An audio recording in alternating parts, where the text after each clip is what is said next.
I'm Sarah Whitmore. I'm 67 years old, a retired landscape architect, and until last Saturday, I believed I had raised my daughter right. I believed kindness was enough.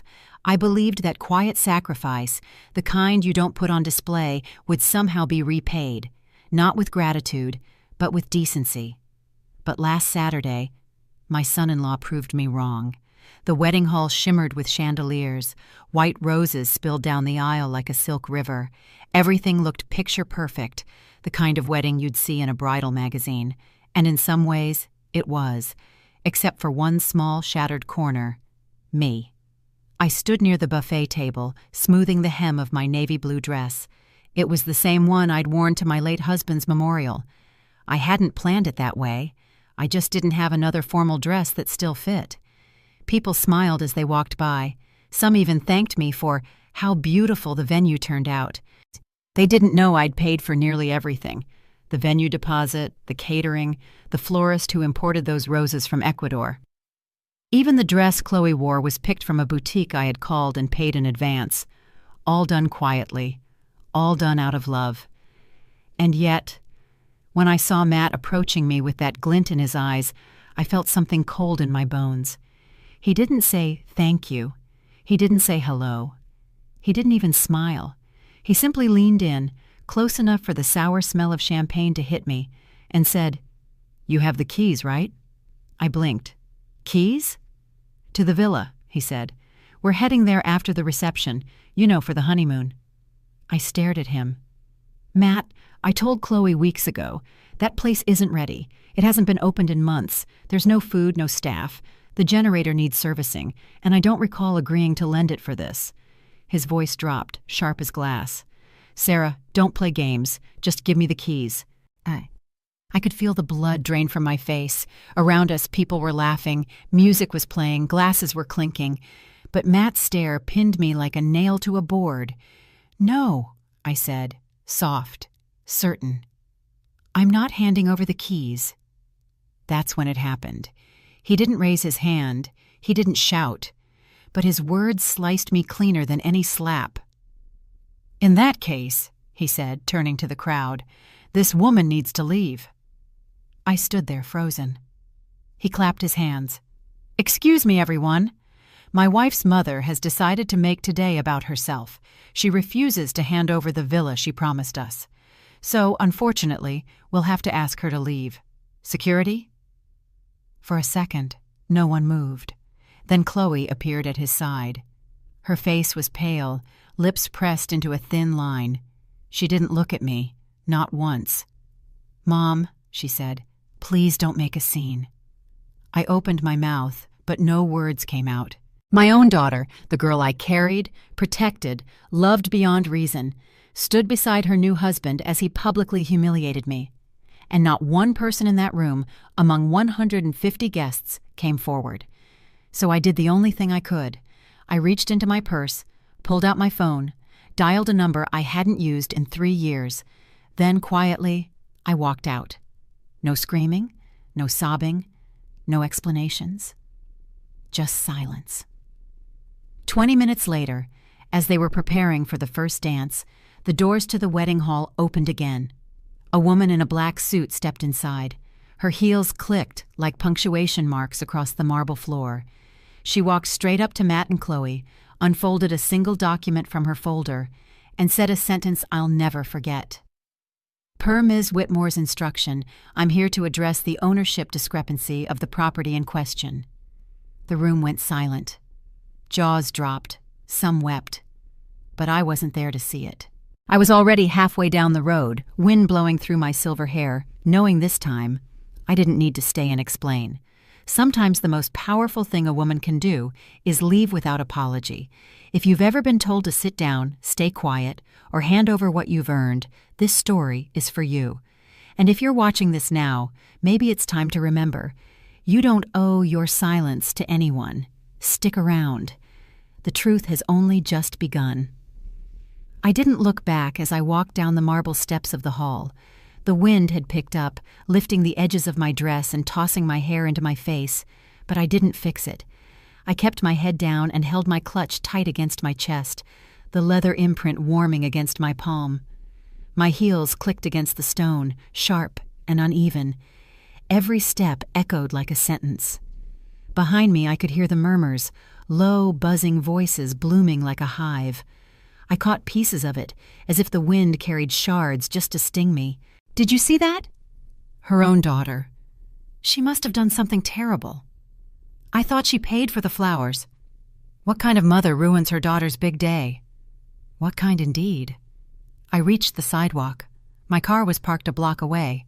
I had given up the valet tag so Chloe's college friend could use it. She'd said her friend was nervous about parking downtown. I had smiled, nodded, and walked the extra block in heels, like I always did, giving up space, convenience, comfort. One small thing at a time until I was a woman who quietly erased herself. As I walked, the shame burned more than the wind. My ears rang. I could still see Matt's smirk when he said "this woman," not even my name, and Chloe, my Chloe, looking through me as though I were a ghost from someone else's life. My hands shook as I unlocked the car. I sat in the driver's seat, but I didn't start the engine. Not yet. Instead, I stared at the dashboard and thought of the last 6 months. The venue hunt, the florist drama, the cake tasting. I had been there through all of it. I still remembered how Chloe had called me, nearly in tears, when the original planner quit a month before the wedding. "Mom, I can't do this alone," she'd said. And I had dropped everything. Again. I'd reviewed contracts, negotiated new rates, even convinced my old vendor friend from Portland to step in as a favor. She hadn't charged a dime. And that villa, that old stucco house by the cliffs. My husband and I bought it when Chloe was 10. She'd run barefoot through its halls, spilled orange juice on its cushions, read her college acceptance letter in its sunroom. She called it her forever escape. We hadn't gone there since Robert passed, but I kept it just the same. I'd paid the property taxes myself, fixed a leak in the roof, even bought lavender soap for the guest bath because Chloe loved the smell. 2 weeks ago, while folding napkins for the reception, she looked up at me and said, "Mom, I'm just glad you'll always have that house. No matter what happens, it's your place. You'll never have to worry." And I had smiled, heart full, believing her. And now I was the villain at her wedding, cast out like some unstable relative with poor manners. I finally started the car. My fingers were stiff, and I realized I'd been gripping the wheel tighter than I thought. The radio came on automatically, some instrumental piano piece, and I let it play. It softened the noise in my head, just a little. At the red light, I looked at my reflection in the rearview mirror. My lipstick had faded. My eyes looked hollow, older somehow. Or maybe I was finally seeing what had been there all along. The woman who gave everything, thinking love meant never asking anything back. I turned right toward the coast, toward the villa, not because I was going to hand over the keys, but because I needed to remind myself that I still existed. And as I drove, I couldn't stop wondering, when had my love become an inconvenience? When did my presence begin to ruin their photographs, their moments, their stories? Chloe used to cling to my waist when she had nightmares. When Robert fell ill, she braided my hair while I sat by his bedside. She'd make me tea when I forgot to eat. We had shared so many silent griefs and small joys. I had believed we would always carry that closeness. I thought she would grow up and understand the weight I had carried for us all. I never imagined she would see me as a burden to be removed on her wedding day. The turn onto the coastal road was quiet. No cars, no wind, just the sea stretching out on my left, indifferent and infinite. I rolled down the window. Salt filled my lungs, and something inside me loosened. I didn't cry, not then, but I allowed myself to feel the weight of the silence, the one I had carried for years, the unspoken gratitude I waited for, the apologies that never came, the boundaries I never drew. I reached the villa gates. The old iron creaked as I opened them. The driveway was scattered with pine needles and petals from last week's storm. I parked and stepped out. The house stood there, patient as ever, waiting. And in that moment, I remembered something else Chloe had once said when she was 17. "You always make things feel safe, Mom. even when everything's falling apart. I stood still for a long while, and then, slowly, I smiled.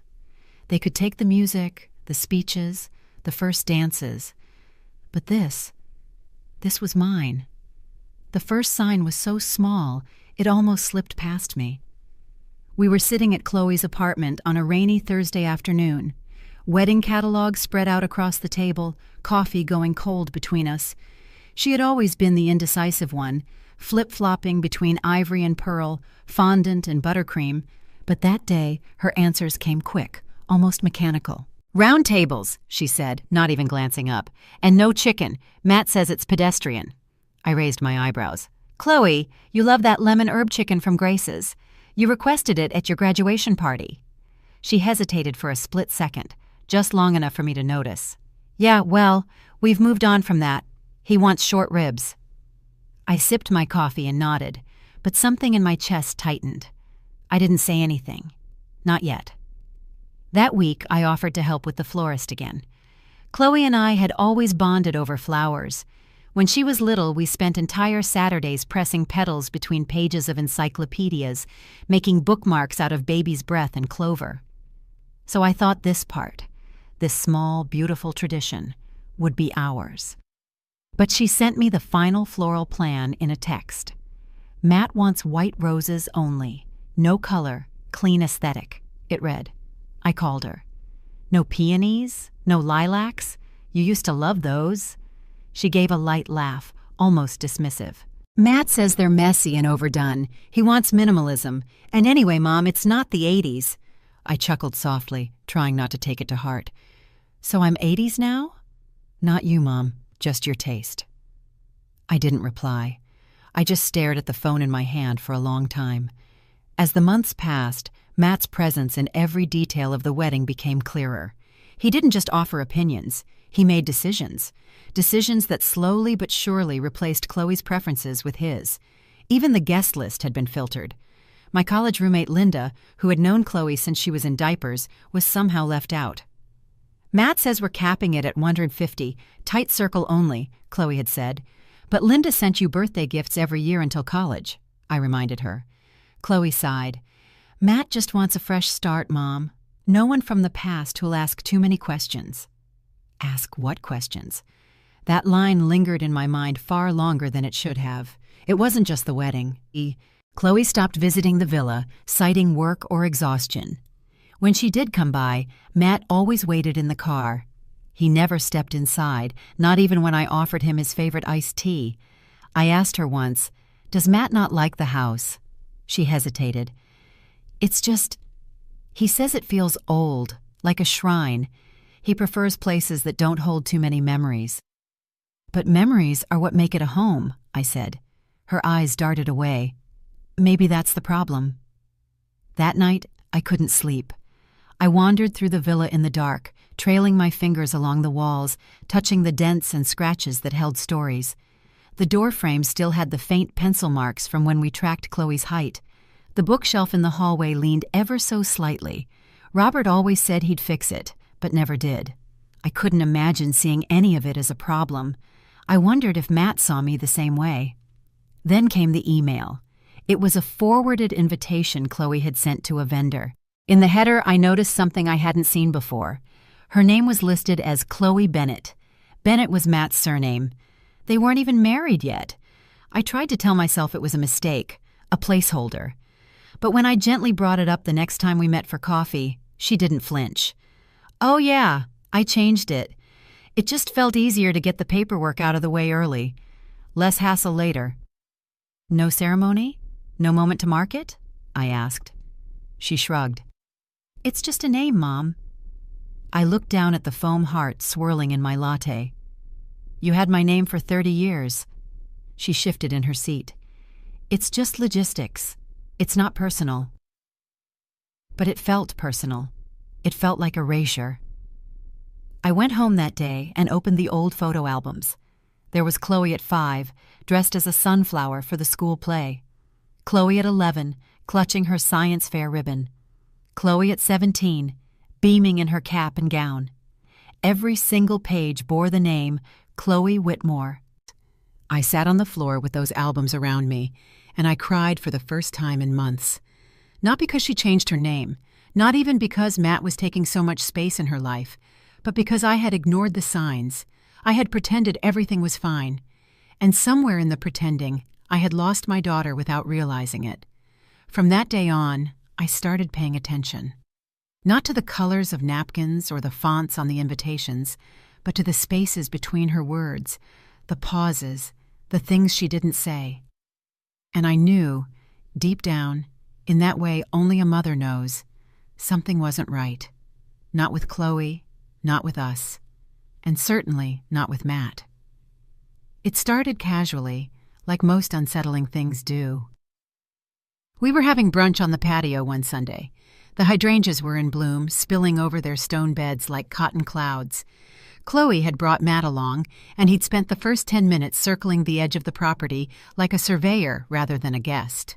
"This place has great bones," he said finally, settling into the chair across from me. "Must have cost a fortune." I smiled politely. It was Robert's favorite place. We bought it the year Chloe turned 10. She used to collect seashells on that beach. Matt nodded, his gaze never quite meeting mine. "Yeah, I can see that. Feels like a legacy kind of place." The comment was vague enough not to raise alarm, but later, when I went inside to slice the pie, I saw him standing by the French doors, phone angled discreetly at the view. Click. Just one photo, but one too many. He'd never taken pictures here before. A week later, Chloe came alone. She dropped by unannounced, something she hadn't done in months, and sat on the edge of the old couch like she was trying not to crease her dress. "Matt's thinking maybe we could stay here more often," she said, not quite looking at me. "Just to keep you company. The city's loud, and honestly, this place is good for his migraines." I raised an eyebrow. "Matt has migraines?" "He's been getting them lately. Work's stressful." I folded the laundry on my lap slowly. "And how does moving in with me help?" She hesitated. "Well, it's not forever, just until things settle down. Maybe weekends." I nodded, but my chest tightened. "You both have an apartment downtown." "It's small, Mom, and Matt says it's not fair for you to be out here all alone." The words hung heavy between us. I was alone, but not helpless, not unaware. That night I poured myself a glass of Cabernet and opened the drawer in the study where I kept the deed. I hadn't looked at it in years, but something told me I needed to feel its weight again. As I held the crisp document, I remembered the day Robert and I signed it. How proud he'd been.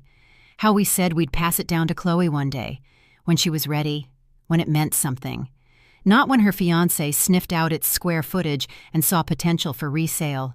That following weekend, Matt came alone. He showed up mid-afternoon unannounced, bearing a grocery bag of wine, cheese, and some imported olives I never buy. He complimented the woodwork, asked about the storm shutters, casually mentioned that the guest room would make a perfect reading nook. "Reading nook?" "You read?" I asked, half teasing. He grinned. "I dabble. Chloe says I'm more of a skimmer." He walked through the hallway with practiced familiarity, touching things as he went. A picture frame, the edge of the fireplace mantel, the brass key holder by the door. "You know," he said, "we could help you keep this place up. It's a lot for one person. Chloe worries." I stared at him for a moment. "Do you?" His smile flickered. "Of course." "Then maybe she should be here having this conversation." "She's busy. Bachelorette things, you know." He poured himself a generous glass of wine without asking and settled into Robert's old armchair like he belonged there. He started talking about property taxes, then insurance, then, casually, asked if I'd ever thought of refinancing. That was the moment it clicked. He wasn't trying to help me. He was inventorying. He was making himself at home because he planned to be. And then, as if to cement it, he said, "If you ever feel like letting someone else handle the logistics, I've got a great lawyer. Helped my parents transfer their lake house last year. Made it seamless." I stared at him hard. "My affairs are in order," I said. He raised his glass slightly. "Of course they are. I just meant, if it ever gets to be too much." I smiled, but it didn't reach my eyes. "Thank you, Matt. I'll keep that in mind." He left an hour later, but his presence lingered like the echo of something unsaid.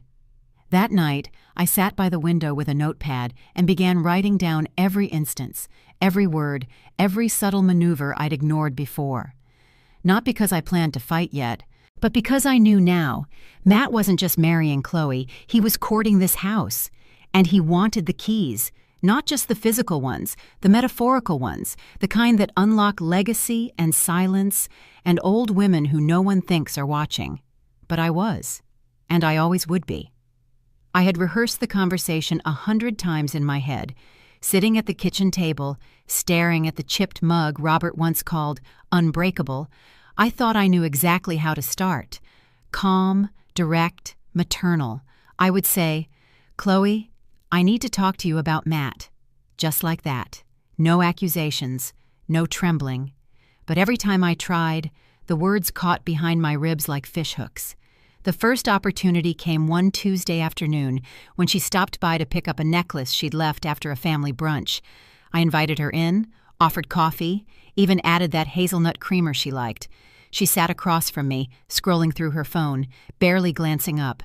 "How's work?" I asked, stirring my tea though I wasn't drinking it. She shrugged. "Busy. Matt says I need to set boundaries, but he also gets mad when I turn off my phone." I smiled weakly. "That sounds complicated."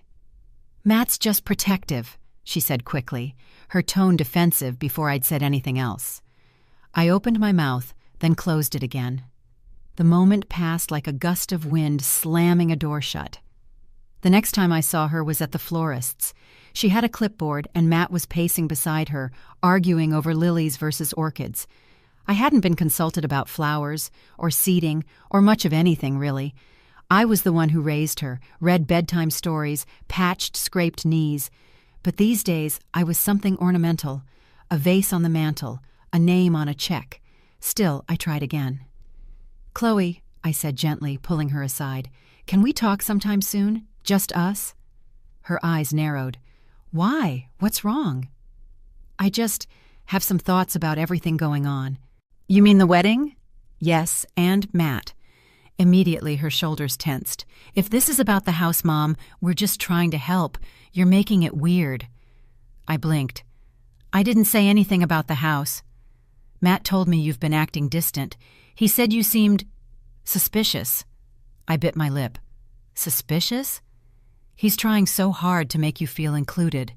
You just keep shutting him out." I wanted to scream. Instead I said, "I'm not shutting anyone out. But Chloe, I've seen—" "Mom," she cut me off, eyes flashing. "You're the only person who hasn't made any sacrifices for this wedding." The words struck deeper than I'd anticipated. I stood there, momentarily stunned, watching her clip the pen back onto her clipboard like nothing had happened, as if she hadn't just gutted me in the middle of the flower shop. I'd paid for the catering, offered the villa as a honeymoon escape. I'd even sat through a menu tasting Matt controlled entirely, nodding politely while he spoke over both of us. And yet, in her eyes, I was selfish. Cold, absent. Later that evening, I pulled out the old photo album. Pictures of her as a toddler, finger painting on the deck. Robert lifting her onto his shoulders at the fair. Our kitchen covered in flour the day we tried to bake cookies from scratch and ended up with dough in our hair. That Chloe, the girl who held my hand until she was 12 and always kissed my cheek before bed, would have never questioned my love. But she was gone now, buried under layers of compromise and borrowed opinions. Still, I tried once more. A week before the wedding, she stopped by for her final dress fitting, and I asked her to stay for tea. She was wearing a pale blue blouse, her engagement ring catching the light as she toyed with a teaspoon. "Chloe," I said softly, "do you remember when you were 10 and we stayed up all night to make your science fair volcano?" She laughed a little. "Yeah, it exploded way too early. I cried. And I told you we'd clean it up together, that it was okay to start again." She nodded. "What's your point?" "My point is, we've always been a team, you and me. And now it feels like I'm on the outside of your life, knocking." Her smile faded. I continued, "Matt's a part of your life, and I accept that. But lately, I feel like I can't speak honestly without it becoming a war." She exhaled sharply. "Because you never support him, Mom. You always look for what's wrong." "I look for what's true," I replied. "And truth is, he's controlling you." "No, he's not," she snapped, standing. "He loves me. He makes decisions because I'm overwhelmed. That's what a partner does." "Does he ever ask you what you want?" She didn't answer. Instead, she picked up her purse, eyes glassy with unspoken emotion. "I'm marrying him, Mom, whether you like it or not." She left without hugging me. That night, I sat in the dark, unsure if I'd done more harm than good. I hadn't raised my voice. I hadn't accused her. I'd tried to bridge the gap with memory and love. But some gaps aren't bridges, they're cliffs, and I was watching my daughter walk straight off the edge, holding someone else's hand, while I stood on the shore with nothing but silence in my arms. I pulled into the gravel driveway of the villa, the headlights casting long shadows over the rose bushes I'd pruned just a week before. The house stood quietly against the cliffside, its white walls tinted amber from the porch lantern I always left on. I stepped out and stood for a moment beneath the old olive tree, inhaling the sea-salted air. It was the only place I felt my husband's presence linger. Inside, the air smelled faintly of eucalyptus and lemonwood polish.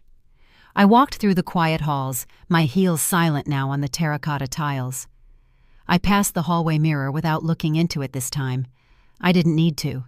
The woman I had seen earlier, the one with hollow eyes, was still too close. I entered the study. The shelves still held our journals, the framed blueprints of the tech platform we had built from our garage back in the 90s, and a photo of us the day we rang the NASDAQ bell. Most people knew me as the co-founder of Halcyon Metrics.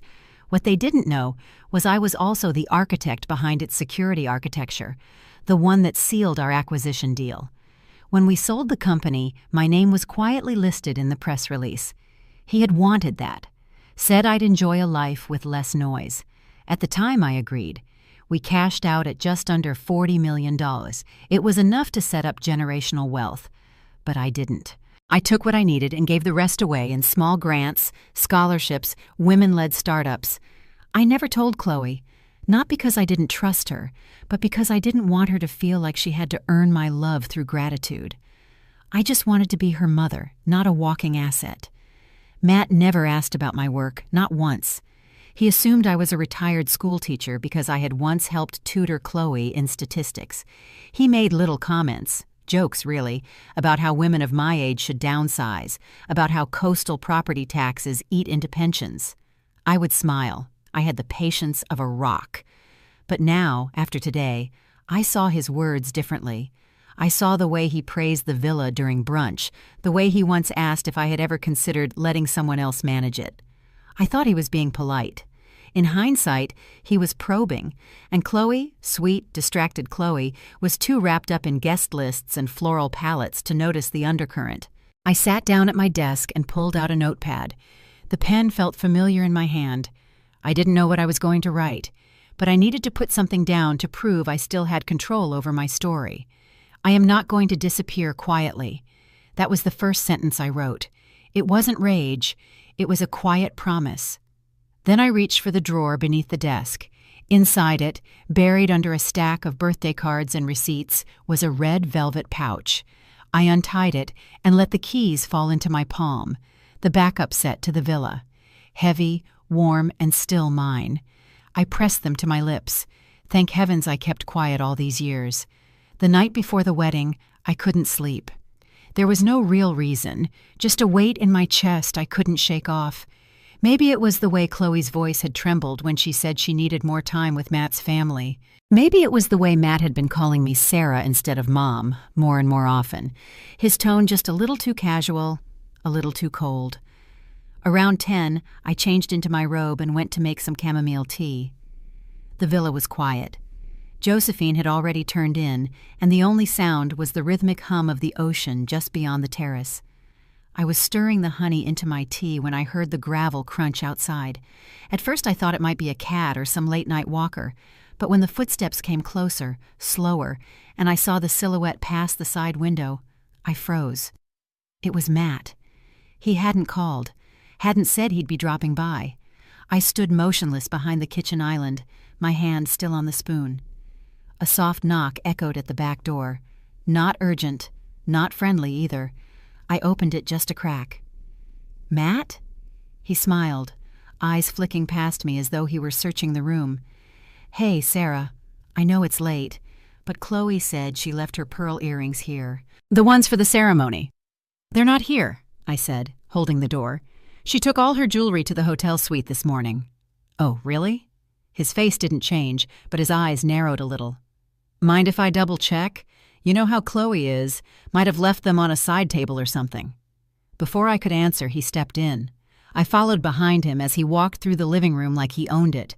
His eyes swept across the furniture, the bookshelf, the credenza where I kept my grandfather's war medals. "She said they might be in her old bedroom?" he asked. "She didn't mention that to me," I replied, but I didn't stop him. Something in me wanted to see what he would do. He made a show of looking in drawers, then glanced at the hallway leading toward my study. That's when the alarm bells really rang. "There's nothing back there," I said, more firmly this time. He chuckled, scratching the back of his neck. "Didn't mean to spook you, just, you know how these things go. Last-minute panic. She'd kill me if I didn't at least look." "You've looked." He didn't move. For a brief moment, the room felt smaller. I stood my ground, every part of me alert. Just then, a door creaked upstairs. Matt's head jerked toward the sound. I didn't flinch. Josephine's voice drifted down from the landing, calm and steady. "Is everything all right, ma'am?" "Everything's fine, Josephine," I called back. "Matt was just leaving." There was a pause, then the soft sound of her retreating steps. Matt offered a smile that didn't reach his eyes.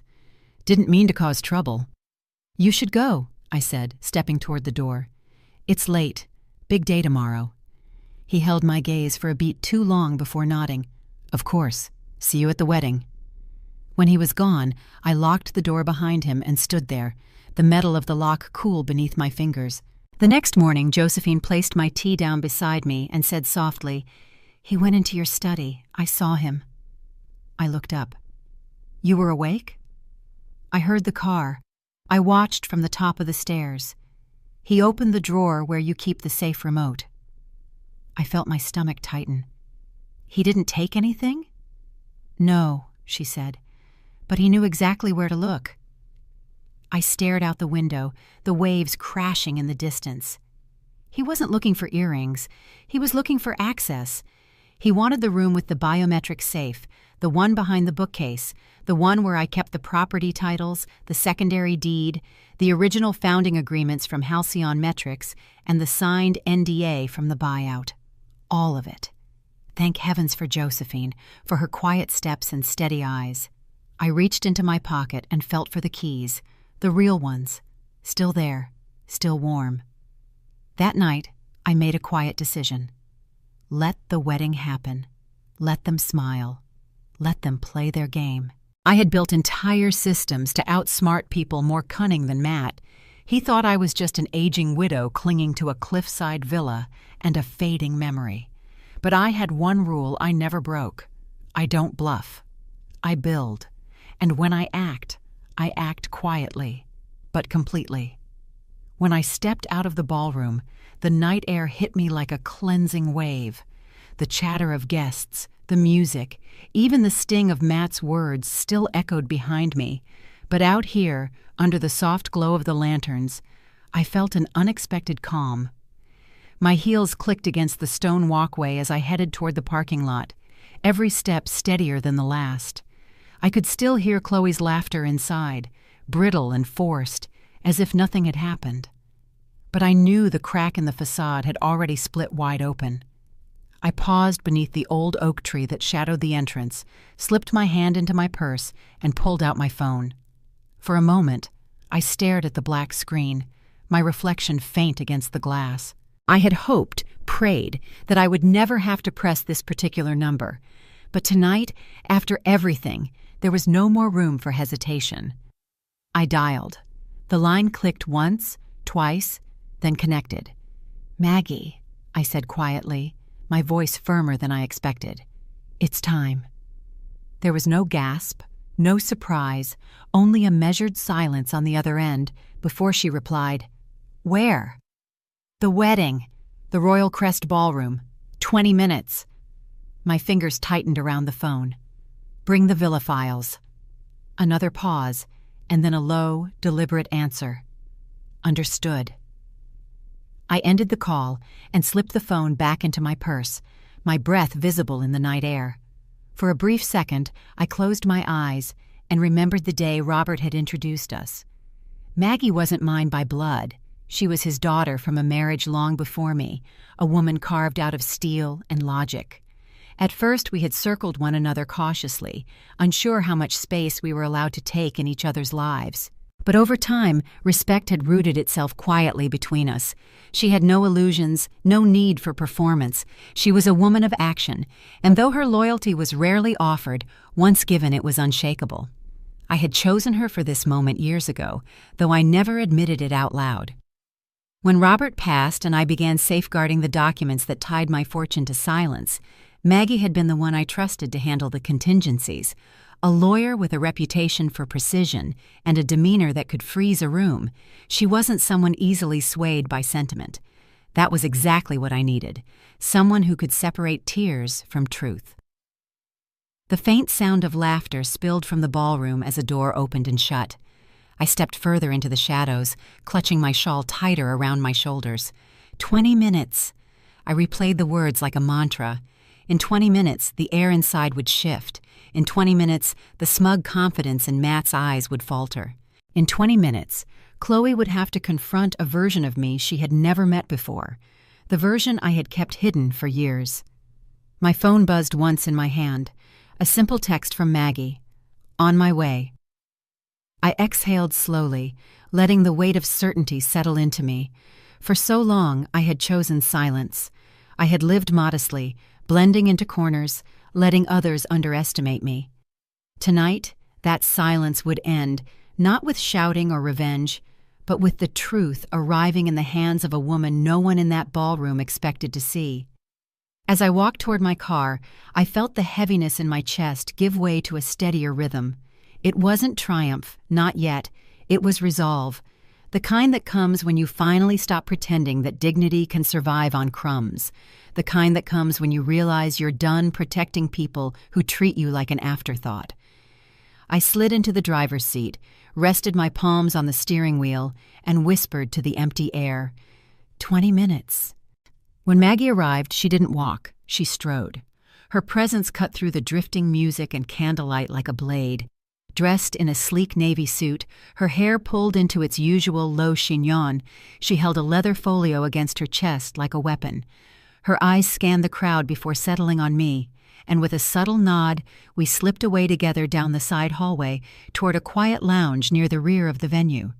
She didn't speak until the doors shut behind us. "You were right to call," she said simply, setting the folio down on the table. "I brought everything, including the addendum you requested." I sat slowly, smoothing the hem of my dress, fingers trembling just slightly. "Is it all still enforceable?" Her brows arched. "It's airtight. You never transferred ownership. The villa is still legally yours. No loopholes, no conditional clauses. You can reclaim it this evening if you choose." I nodded, a weight I hadn't realized I'd been carrying beginning to lift. Maggie opened the folio and slid a series of documents toward me. I recognized the deed, my name, in clear, unwavering print, still listed as sole owner. She tapped the signature line at the bottom. "You're protected," she said. "Matt has no legal standing. Not now, not ever." I reached for the page, letting my fingers rest on it. "And the file?" She hesitated for a moment, then pulled out a sealed envelope, thicker than I remembered. She handed it to me without a word. I peeled it open carefully and looked at the papers inside. My eyes scanned the lines slowly, the details falling into place like the final clicks of a lock turning. Bank statements, digital correspondence, photographs, dates. Each one painting a picture I had only suspected until now. I leaned back, the envelope still in my hand. So he was planning this all along. Maggie didn't answer. She didn't need to. He'd opened a joint account using Chloe's maiden name, ironically, the one she changed so quickly to match his. He had been siphoning funds quietly for months, funneling small amounts from Chloe's earnings and investments, likely convinced she wouldn't notice or would be too in love to care. He had also contacted a real estate broker in Miami 2 weeks ago, inquiring about properties and citing an expected inheritance by the fall. I closed the file slowly. He had been trying to manipulate me into handing over the villa, not for sentiment, not out of care for Chloe, but to liquidate it. He wanted to sell it, flip it, and disappear with the money before anyone could stop him. "Do you want to go public?" Maggie asked. "No," I said, shaking my head. "That would humiliate Chloe. I need to protect her from his plans without destroying her completely." She studied me for a long moment. "Then what's your next move?" "I take back what's mine," I said quietly, "and I let them figure out what trust really means." Maggie handed me the form I'd signed years ago, the one allowing immediate revocation of occupancy rights. I had put it in place after Robert died, just in case, a clause that allowed me to reclaim the villa at will, no notice required. "They won't know what's coming," she said. "That's the point," I replied. We sat in silence for a few moments. I could hear the faint swell of music returning as the ballroom doors opened and closed. My hands were steady now, the tremble gone. I had always known who I was beneath the modest cardigans and quiet smiles. I had just hoped I wouldn't have to remind anyone else. Maggie closed the folio and handed it to me. "You want me to come in with you?" I thought for a moment. "No, not yet. I want to walk in alone." She gave a faint smile. "Then call when you need the next step." "I will," I said, rising to my feet. We walked back through the corridor together until the edge of the ballroom came into view. I paused, gathering the folio close to my chest. Maggie gave a slight nod, then stepped back into the shadows and disappeared. I stood there a moment longer, the music louder now, the scent of champagne and roses drifting through the air. Chloe's laugh rang out from somewhere inside, and Matt's voice followed, smooth, self-assured. They had no idea. As I stepped forward, a quiet calm settled over me. I wasn't walking into a celebration anymore. I was walking into a reckoning, with truth in my hand and the law behind me. I had just returned to my table, the leather folio resting in my lap, when I saw her. Maggie, standing at the edge of the ballroom, alone and composed. She wasn't wearing anything extravagant, just the same navy suit she always wore in courtrooms. But somehow, she held more presence than anyone else in the room. She didn't make a scene. She didn't raise her voice or wave a hand. She simply walked across the polished floor with deliberate steps, weaving through candlelit tables, past guests who turned to glance curiously, until she reached the man holding the microphone near the stage, the MC. He looked surprised when she approached. She leaned in, said something too low for anyone to hear, then handed him a thick cream envelope. His brows drew together, his fingers tightening around the paper. He hesitated, but Maggie gave a small nod, then stepped back and stood silently to the side, arms crossed, eyes trained forward. The music had faded by then. Conversation stuttered, then stopped altogether. The MC cleared his throat, holding the envelope like it burned. "Ladies and gentlemen," he began, his voice suddenly unsure, "I've been handed a document, requested to be read aloud by legal counsel present at this event." People exchanged glances. Someone near the back chuckled nervously. He unfolded the paper slowly. "This is a formal notice under Oregon Revised Statutes POR 105.1005 regarding property rights and revocation of license to occupy." A ripple moved through the room as if a cold wind had passed over us. I didn't blink. I just watched. The MC continued, his voice stronger now, though every word sounded like a warning. Effective immediately, the private residence at 44 Windmere Coast Drive, previously offered as a temporary residence by Ms. Sarah Langford, is no longer under shared or implied occupancy. The legal title and full rights remain solely with Ms. Langford. Any attempt to occupy, modify, or transfer interest without express written consent will be subject to legal enforcement. I could see Matt from across the ballroom. His posture had stiffened. He had frozen mid-toast, glass half raised. Chloe stood beside him, her smile slowly draining away. She turned to him, mouthing something I couldn't hear. Gasps broke out from the tables. Guests leaned in, whispering frantically. Someone called out, "Is this part of the program?" But the MC wasn't done.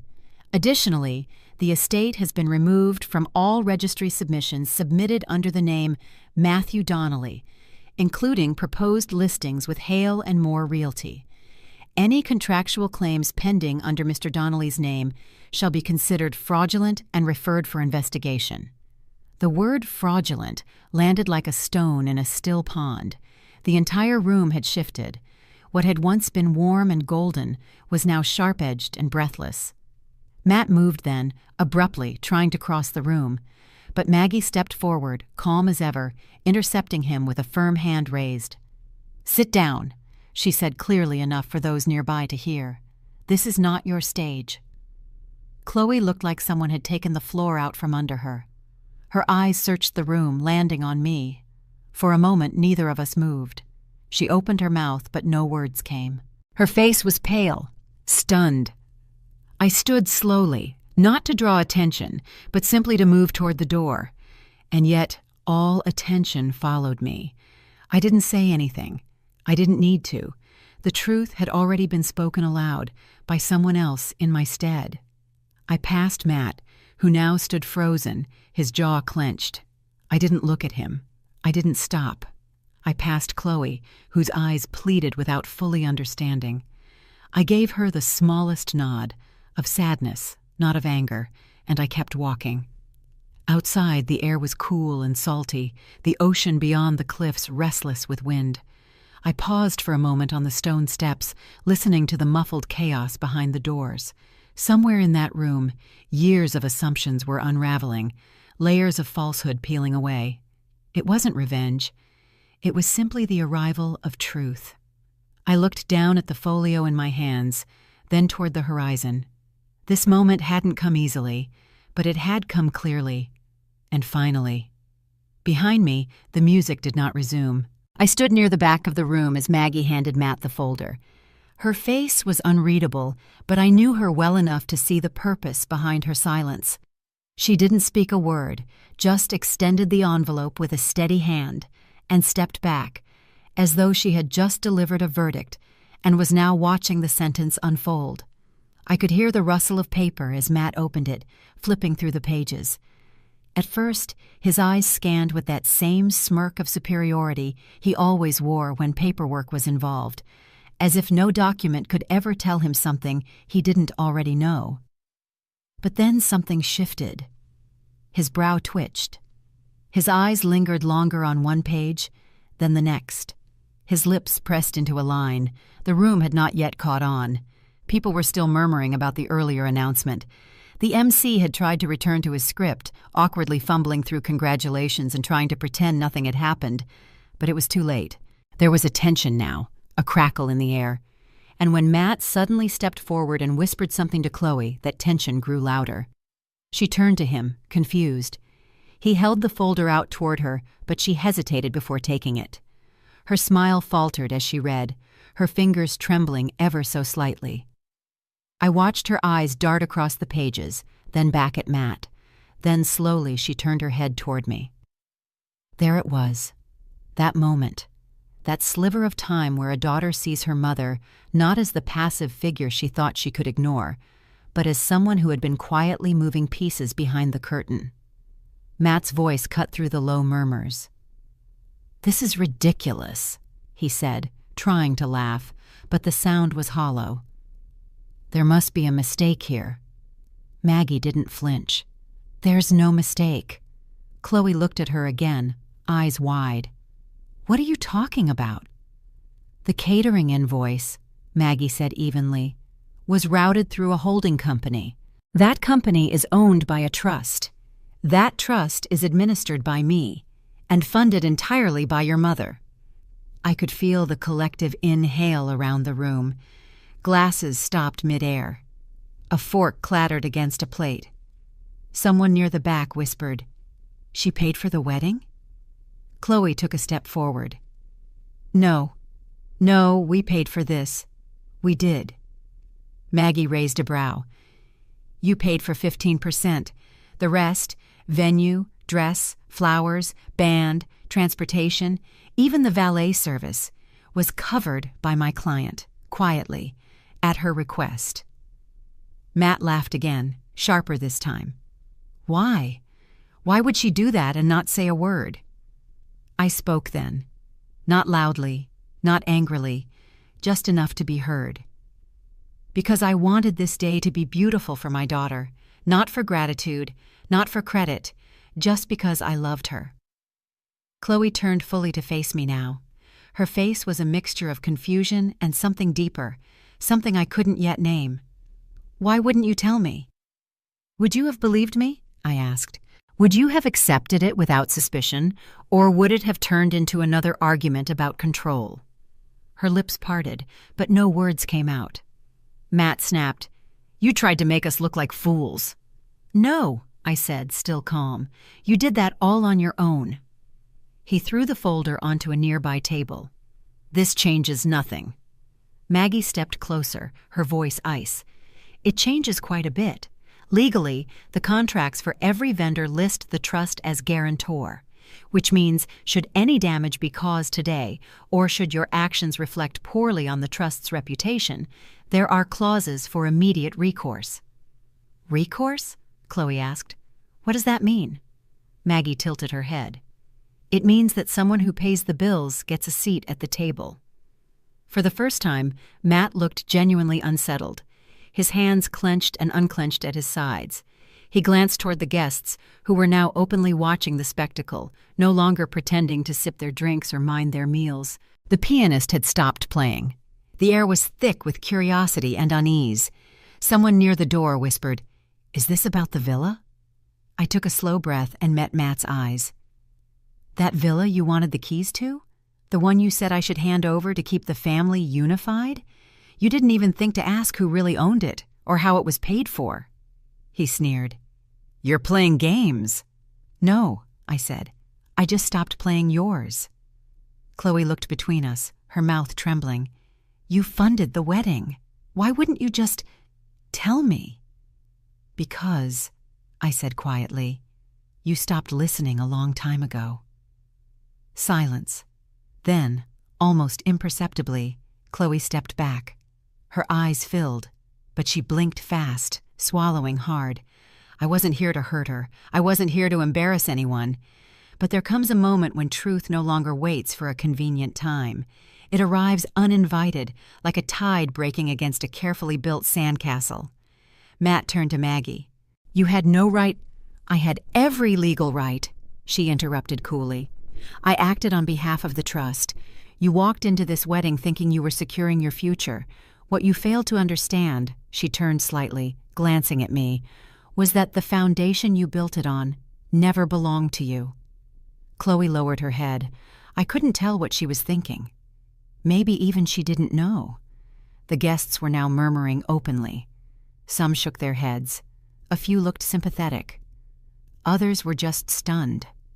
The atmosphere had shifted entirely, and still the folder sat there on the table, unopened by most, but already heavy with consequence.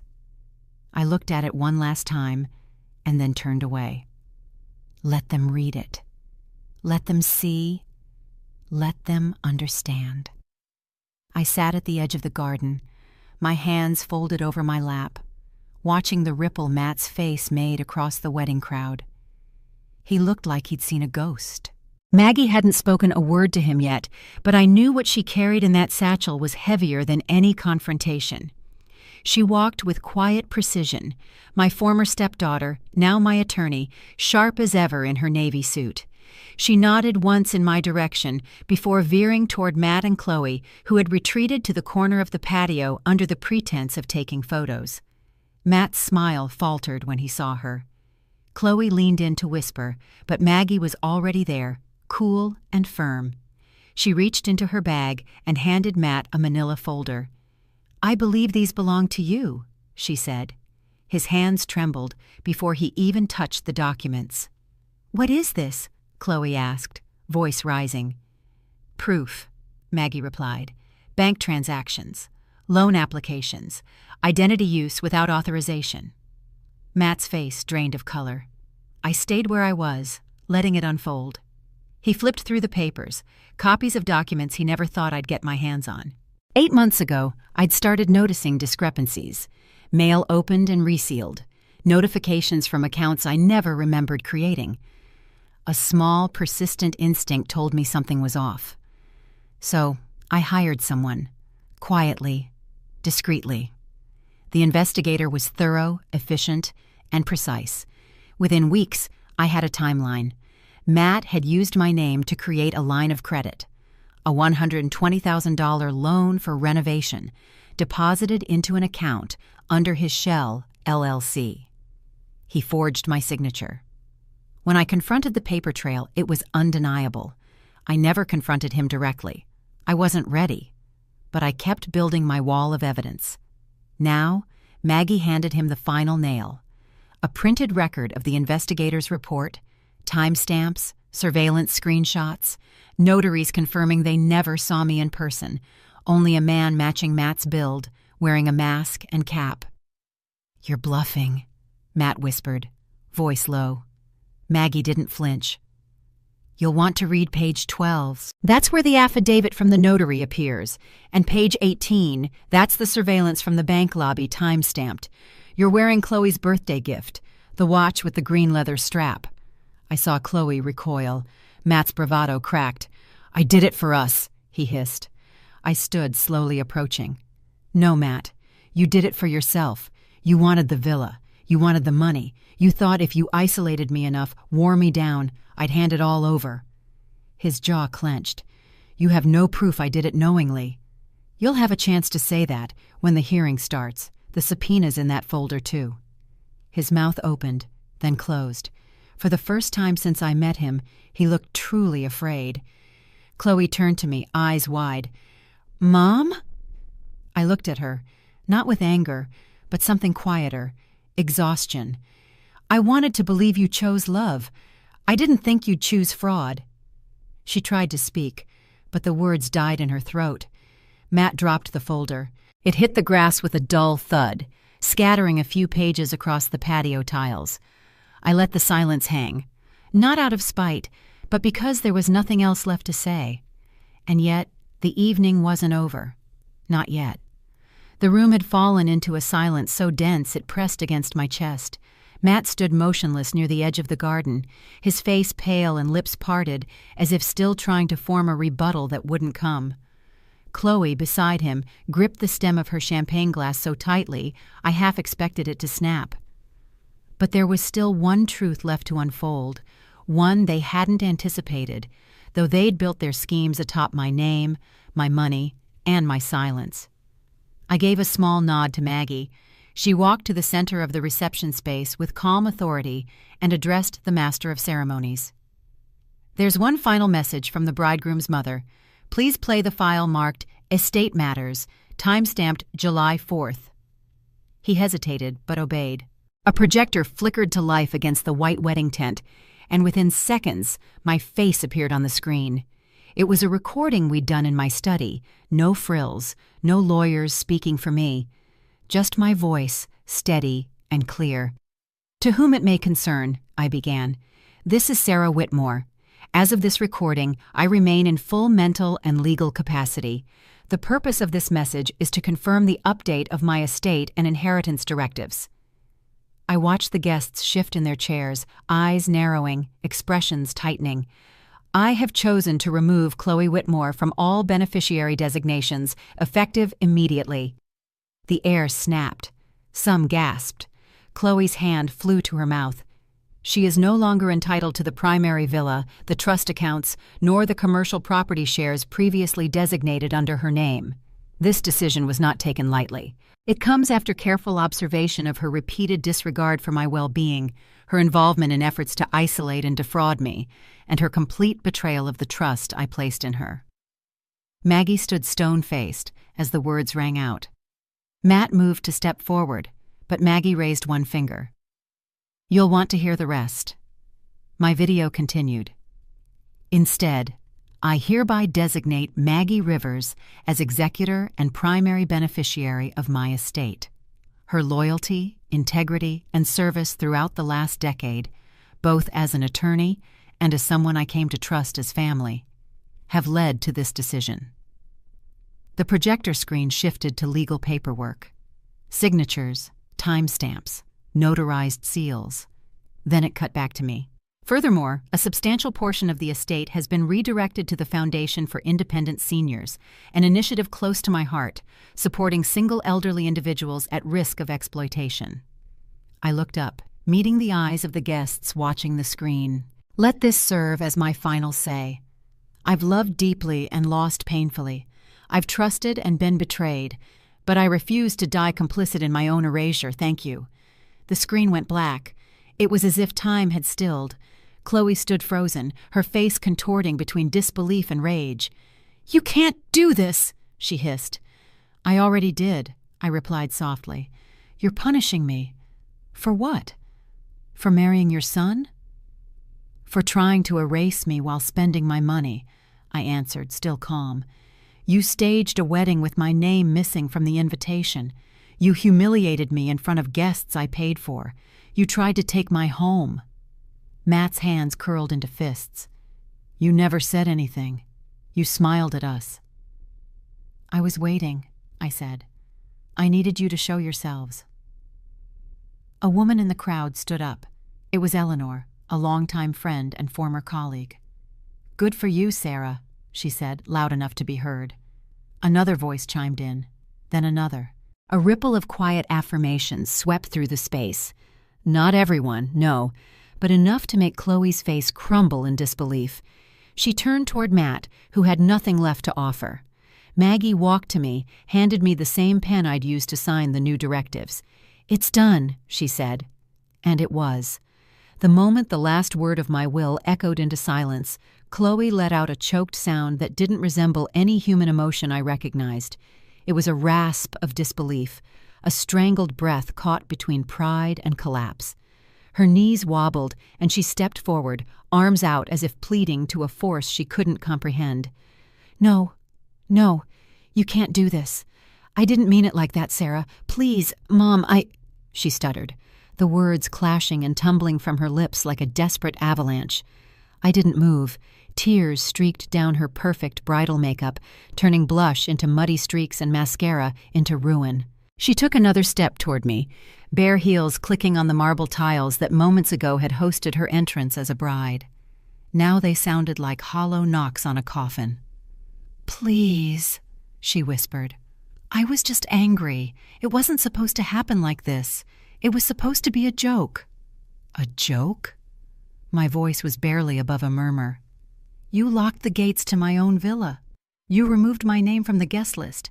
You handed out champagne and smiled as if my absence meant nothing. You slapped me at your rehearsal dinner in front of your family. Was that part of the joke, too?" She fell to her knees, gripping the hem of my dress like a child begging their mother not to leave. "I was scared. I thought you'd never truly accept me. And when you did, when you gave us everything, I panicked. I thought I had to secure it before you changed your mind." Matt didn't speak. He had slumped onto one of the chairs, hunched forward, hands over his mouth, his eyes staring into something only he could see. All the confident swagger from the engagement party, the smug silence at the gate, the dismissive glances during the ceremony, it had all drained from him. He looked like a man who had discovered too late that the floor beneath him was nothing but dust. "I didn't know what I was doing," Chloe cried. "It just kept going, and I didn't know how to stop. Please, Sarah, I'll return everything. We'll give it all back. Just don't erase me from your life." I lowered my eyes to meet hers. They were red, glassy, unrecognizable from the girl I once watched read on my porch swing, tucked beneath a quilt I'd stitched by hand. "I didn't leave you," I said. My voice didn't tremble. "You left me the day you asked for my villa. The day you looked me in the eye and asked for the keys to my life like I was a temporary guest." She shook her head violently. No, please, you misunderstood. It was just about securing the future. Matt said we had to act fast or the trust would be frozen and... Don't bring him into this, I cut in. Matt didn't speak that day. You did. Matt looked up finally. I should have stopped her, he said, his voice hollow. I saw what she was doing. I didn't stop it. You didn't just watch, Matt, I said, turning to him. You participated. You benefited. You silenced me at your engagement dinner. You watched me cry in the hallway and walked right past me. And then you forged my signature to open a line of credit. Chloe gasped. What? Matt blinked slowly, his expression collapsing even further. I thought it'd get paid off. I thought I could make it right later. Later never comes, I said, stepping back. That's the thing about betrayal. You don't notice it while you're doing it. You notice it when there's nothing left to take. Chloe tried to stand again, gripping my arms, shaking. Please, one more chance. We'll change. You can live with us. You can have anything back. I'll do anything you say. I gently pulled her hands from me. No, I gave you more chances than you deserved. The music that had once filled the garden was now silent. The guests were still, some murmuring, others watching with stunned fascination. Even the string lights above us seemed to flicker more slowly, as if mourning what had died between us. You wanted the crown without the history, I told Chloe, the comfort without the cost, but I'm not your stepping stone. She dropped her gaze, shoulders trembling, sobs growing louder. Matt whispered something I couldn't hear, then leaned forward and buried his face in his hands. I had never seen my son cry, not even when his father died. But now, as the weight of everything settled on his shoulders, he broke, not loudly, but with the quiet shame of someone who realized they were never the hero of their story. I looked at them, my son and the woman he chose, and for a fleeting moment, grief tugged at the edge of my heart, but it was grief I'd already buried. I had mourned their loss long before this moment. Maggie stepped forward, standing beside me. Her presence reminded me that I was not alone. I never had been. I had just been surrounded by the wrong people. It's time, I said softly. Chloe tried one last time, her voice hoarse. Sarah, please. I turned and walked away. As I stood there, the silence still ringing in the aftermath of Chloe's breakdown, I felt Maggie move closer. She hadn't said a word since the reading of the will. She'd simply stood beside me like a quiet wall of strength, her hands folded, her gaze steady. But now, I saw something shift in her eyes. Not calculation, not strategy. Something far more human. She stepped forward, just enough for her voice to carry across the stunned reception space, but not so far that she left my side. Then she turned, not to the crowd, but to me. I think it's time they knew, Maggie said, her voice softer than I'd ever heard it, almost hesitant. Not about the legal work, about you. I blinked, unsure what she meant, but she didn't wait for my permission. I was 17 when I met Sarah, she said, turning now to face the guests, her voice clearer with each word. At the time, I lived with my father and his new wife. She hated me. Not in the way girls say their stepmother doesn't like them. I mean truly hated me. She'd taken over the finances, changed locks, and convinced my father I was a burden. One day, I came home from school to find my clothes in garbage bags on the porch. Gasps rippled through the crowd, but Maggie didn't flinch. She looked straight ahead. I didn't know where to go. I slept 2 nights behind the old chapel in town. On the 3rd day, a woman brought me hot soup. That woman was Sarah. My breath caught in my chest. It had been so many years. I never imagined she remembered the soup. She didn't ask me who I was. She didn't ask what I'd done. She only asked one thing. Are you safe? I wasn't, and she knew. She took me in, gave me a room in her guest house, and spoke to my school. She didn't treat me like a project. She treated me like a person. Tears pressed against the corners of my eyes, but I didn't let them fall. I had no dreams then. I thought maybe I'd get a part-time job, figure out how to survive. But Sarah saw more. She helped me apply for a scholarship. She edited every one of my essays, sat with me through every rejection letter, and reminded me that rejection wasn't the end. It was just noise. When I got the offer from Cornell, she was the first person I called. A murmur rolled through the crowd again. Cornell. And when I graduated, Maggie continued, her voice cracking just a little, Sarah was there, in the front row, clapping the loudest. I didn't speak. I couldn't. My throat was thick with emotion.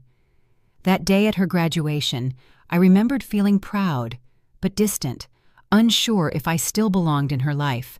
She was becoming someone powerful, someone who didn't need my porch or my soup anymore. Maggie turned fully to me now. You didn't just save me from homelessness. You gave me back my voice. You helped me remember who I was before the world convinced me I didn't matter. Everything I've built, my firm, my name, my reputation, stands on the shoulders of the woman who saw me when I had nothing. There wasn't a sound in the garden. Not even the wind dared to interrupt her. You all know me as a lawyer, she said to the crowd. But before I was anything, I was just a girl Sarah Hale refused to abandon. Her voice dropped to a whisper as she faced me again. You've spent so much of your life pouring into others who didn't deserve it. But you never once asked for repayment. You didn't just fight for the villa or your rights today. You reminded everyone here that dignity isn't negotiable, that love given freely matters more than anything bought or inherited. I was crying now, quietly. I didn't wipe the tears. I let them stay. Chloe sat frozen beside Matt, her red-rimmed eyes wide with realization. Whatever she thought she had on me, whatever grip she believed entitlement gave her, was gone. Maggie had peeled back the curtain and shown them all something they never cared to ask. Not a bitter mother, not a vengeful woman, just someone who had once chosen kindness and built an entire life around protecting it. I reached for Maggie's hand. Thank you, I said quietly, the words carrying more weight than I thought possible. She nodded. I owe you more than that, but I'll never stop repaying it. The garden was silent again, but it wasn't hollow. It was full of breath, of awakening, of the quiet sound of shame being replaced by truth.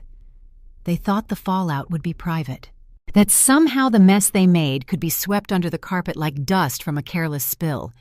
But the world had already seen too much. Someone had recorded the moment Maggie handed the envelope to the MC. Another caught the stunned silence when the statement was read aloud. By nightfall, the video had gone viral, spreading across social media like wildfire. Mother of the bride drops legal bombshell during vows, one headline said. Billionaire heiress disowns daughter mid-wedding, another blared. None of them got the details quite right, but the damage was already done. By morning, Matt's family company was trending, for all the wrong reasons. I never knew how much of their wealth was built on borrowed time. But the cracks started showing fast. Investors pulled out. Clients terminated contracts. Articles resurfaced with questions about ethics, credibility, and undisclosed lawsuits from years ago. Chloe's PR agency tried to run damage control, but no one wanted to be associated with the woman caught crying, while her mother revealed years of manipulation. In less than a week, their empire unraveled. Chloe called twice. I didn't answer. Not out of spite, out of mercy. There was nothing left to say. The third time, she left a voicemail. Mom, I'm sorry. I messed up. I don't know what to do anymore. Everyone's turned on me. Can we talk? I listened, then deleted it. I wasn't cruel. I was finished. From neighbors to strangers, people started asking questions. I didn't answer any of them. I kept tending to my garden, kept walking to the bookstore on Thursdays, kept my coffee black and my silence firm. Let the world spin. I had done what I needed to. Maggie kept me updated in measured tones. Matt's father filed for bankruptcy, she said one evening, her eyes glancing at the documents. They're losing the second property. The accounts are frozen pending investigation. And Chloe? I asked, not because I wanted to know, but because part of me still cared. She's out of a job. Her firm let her go. Apparently they didn't appreciate her name trending next to words like entitled and fraud adjacent. Her LinkedIn is gone. I nodded, quietly. The press tried to reach me. A reporter even waited outside my gate one morning. Josephine calmly placed a copy of the cease and desist order in his hand without opening the gate. He left within 5 minutes. They didn't understand. This wasn't a story to monetize. It was the closing of a chapter that had rotted from the inside long before anyone bothered to read it. A week after the wedding, a letter arrived. No return address. The handwriting was Chloe's. Uneven, rushed. "Mom, I don't blame you. I want you to know that. I was blinded. By Matt, by the house, by what I thought I deserved. I see that now. I thought you were trying to hold power over us by not contributing more. I didn't realize you were already giving more than anyone else had. I'm so ashamed. Please forgive me. Please." There was a time when I would have cried reading that. But now, I just sat with the letter, let its weight rest in my lap like a pebble pretending to be a stone. She wasn't a child anymore. She made choices, and she had to live with them. The fallout spread beyond the family. Matt's younger brother lost his scholarship when the news broke. His college didn't want the association. Their mother had to step down from her board position. Invitations dried up. The same people who toasted them a week ago now avoided their calls. Funny how fast people run when the light turns on. But I didn't rejoice. That's the thing no one tells you about justice. It doesn't always feel triumphant. Sometimes it feels like sweeping glass. Necessary, but painful. Josephine found me one afternoon on the back porch, my tea cooling untouched beside me. "You did the right thing," she said gently. "Did I?" She nodded. "You protected the truth. And yourself." I believed her. Or tried to. A few days later, Maggie called with news I didn't expect. "Chloe filed for separation," she said. "It's not official yet, but the paperwork is in." I didn't know whether to feel relief or regret. Maybe both. She listed emotional coercion, Maggie added, and cited financial deceit. I let out a breath I didn't know I was holding. Maybe, just maybe, she was beginning to see the world clearly, or at least the damage she let fester. "Thank you, Maggie," I said, "for everything." She was quiet for a beat. "I think it's over now, legally at least. But the rest, that takes time." I knew that too well. That evening I sat by the sea, watching the waves move like breath, gentle, rhythmic, unapologetic. The sky was bruised with sunset, a palette of lavender and burnt orange. For the first time in weeks, I let my shoulders fall. Let the ache roll off. Let silence be something other than burden. Matt and Chloe had taken so much from me. But they had also given me something back. The clarity to walk away. The courage to reclaim peace. The proof that kindness without boundaries is just slow self-erasure. The world would move on. The headlines would fade. But the lesson? That would stay. And I would carry it. Not like a scar, but like armor. They told me I didn't have to say yes. That I could keep my story quiet, let the dust settle, and return to my quiet life by the sea. But something inside me, something long buried, said it was time to speak. So when the producers of Evening Reflections reached out, I asked one question. "Will you let me speak the truth, uninterrupted?" They said yes. I said yes too. The studio was soft lit, with walls the color of calm. The host, Miranda Lane, was warm in that disarming way that made you feel like you were sitting across from an old friend. She didn't rush me. She didn't pry. She began with a gentle invitation. "Sarah, thank you for being here. Why now?" I looked out into the studio, into the quiet. Then I looked at her and answered plainly, because silence, for me, became a kind of betrayal, not just of myself, but of others who are still quiet, still enduring. I hadn't rehearsed that line. It simply rose up. We spoke for almost an hour, about Chloe, about Matt. But more than that, we spoke about years before them, years when I learned to smile through gritted teeth, when I convinced myself that peace was avoiding conflict, even at the cost of my own breath. I shared how I had once given everything I had, my energy, my finances, my emotional bandwidth, until there was almost nothing left for me. "When did you know something had to change?" Miranda asked. I told her it was the day I found myself apologizing to a young couple for not handing over my house. Apologizing. That word rang through the studio. Some in the audience shifted in their seats. Others held still, the way people do when they recognize themselves in someone else's story. "I thought I was being generous," I continued. "But really, I was being erased, slowly, elegantly, until I didn't recognize my own reflection." Miranda didn't interrupt. She let the silence sit like a companion. And then she asked, "What would you say to women who feel like they owe their families everything?" I paused. "You don't owe anyone your peace. And love that demands your disappearance isn't love, it's leverage." When the show aired, I didn't expect much. Maybe a few kind messages, maybe a neighbor dropping off flowers. But within hours, my inbox was full. Thousands of women, some in their 30s, others well into their 70s, wrote to say, "That's my story too." One woman wrote, "I'm 62. My son has been living in my home for a decade without paying rent, and I've been afraid to say no. Thank you for showing me I'm allowed to draw a line." Another said, "Your calm is what struck me. Not rage, just calm conviction. That's the kind of strength I want to grow into." Even men wrote, sons, husbands. "I didn't realize what my mother endured," one message read. "I'm flying out to visit her next week. I need to say thank you, and I'm sorry." The flood of stories was overwhelming. Not because of the pain, but because of the clarity. These were not weak people. They were women and men who had given so much for so long, they forgot they were allowed to stop. Miranda's team asked me to come back for a second segment, this time to speak with other guests who had been through similar experiences. I agreed. We sat in a circle, a retired teacher from New Mexico, a former nurse from Vermont, a grandmother from Detroit. Each one had faced some version of what I had. Family members who took and took, disguising their entitlement as need.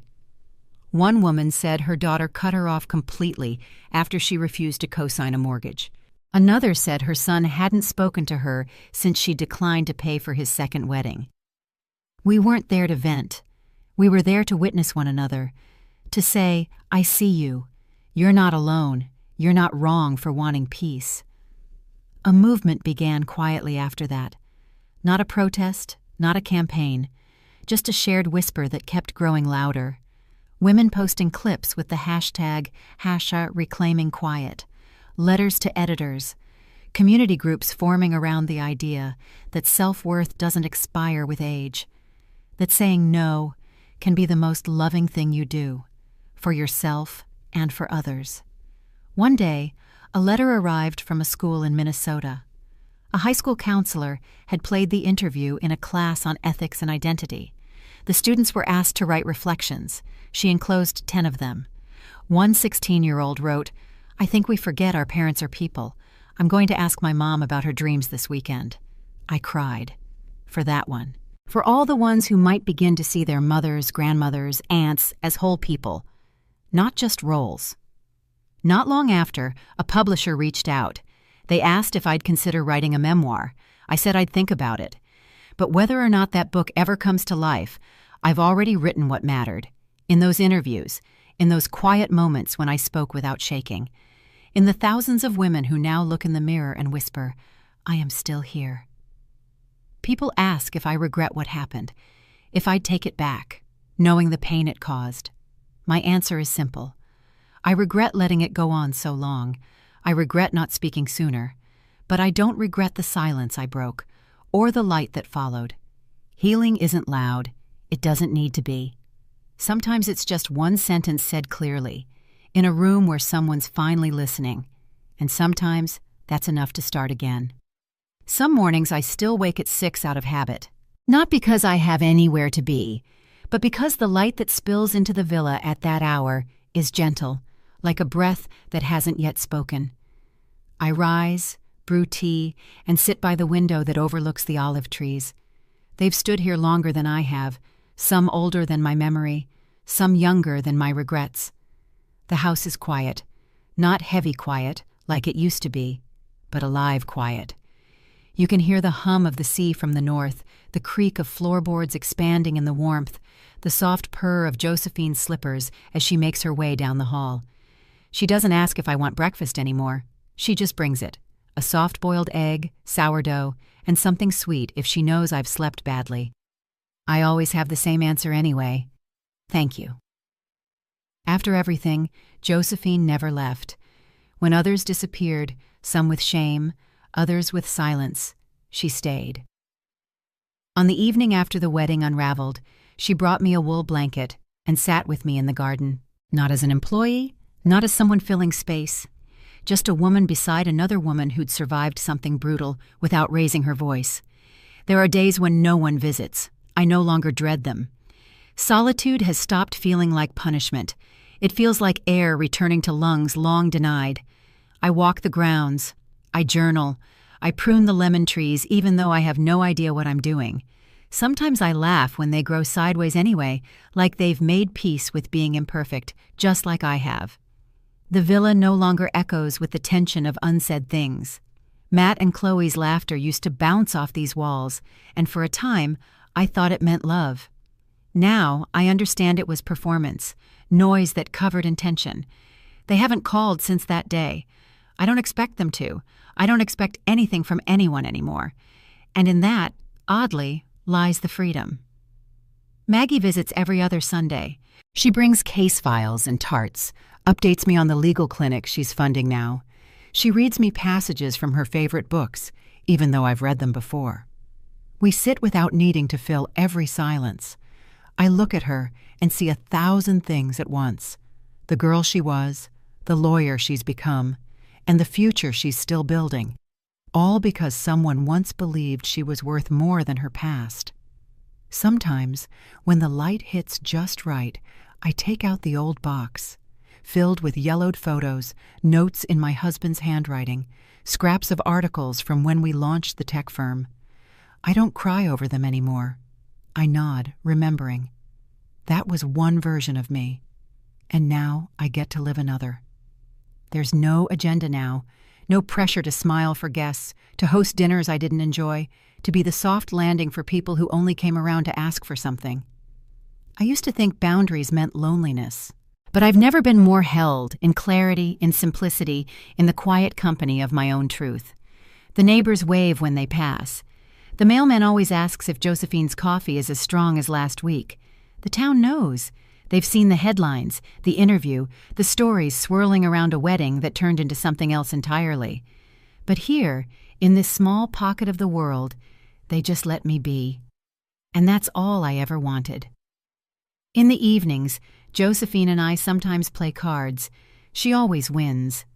I suspect she lets me win just enough to keep my pride intact.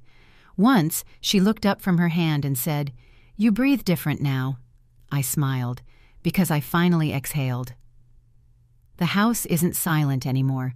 It's still. There's a difference. Last week, I started a new routine, something just for me. Every Friday, I light a single candle in the library and write one letter, not to send, just to express. To people I've loved, to ones I've lost, even to the younger versions of myself who needed comfort and didn't get it. I seal them in envelopes, date them, and place them in a cedar box labeled simply, "Forgiven." I don't believe in revenge. I believe in return.